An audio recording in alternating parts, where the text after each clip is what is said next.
Жилищно-коммунальная сфера Якутии столкнулась с острыми финансовыми вызовами. Министерство ЖКХ республики сообщило о выплате задолженностей по зарплате своему персоналу. Эти средства были получены за счет сокращения субсидий, предназначенных для водоканала Якутии в текущем году. При этом накопившиеся долги за прошлые периоды министерство так и не погасило. Ситуация для якутского водоканала усугубляется неоплаченными счетами от Республиканского ипотечного агентства, которое отказывается финансировать постройку нового водоснабжающего узла в микрорайоне звездной столицы Якутии, несмотря на его функционирование. В этом году мы в марте получили письмо от Минстроя Республики Саха-Якутия о том, что источников нет и пока не предвидится. Мы практически пока на сегодня бесплатно построили все вот это хозяйство. То есть получается за счет работников водоканала. Несмотря на усугубление финансового климата, сотрудники Якутского водоканала успешно преодолели паводковый период и начали подготовку к следующему отопительному сезону.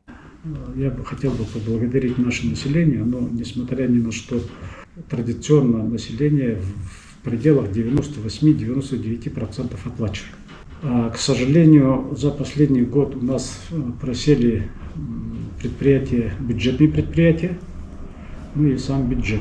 Из-за дефицита средств существует угроза срыва подготовки к отопительному сезону. Понимая это, коллектив водоканала прибегает к внутренним мерам экономии. Я объявил предприятию, коллективу, что надо уходить на простой, то есть это 2/3 от оклада, заработная плата, или на укороченную рабочую неделю. Коллектив воспринял с пониманием, конечно, плохо. За счет одного водоканала мы весь бюджет республики никак не вытащим. Поэтому я и обращаю внимание депутатов ЛТН, чтобы принимали сбалансированный бюджет. Тут речь идет о сбалансированном перераспределении бюджетных средств.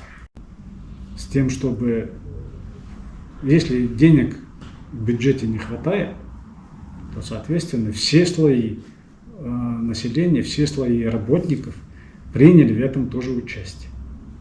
Органам власти Якутии надо обратить внимание на пример экономного подхода в условиях трудностей с государственным бюджетом.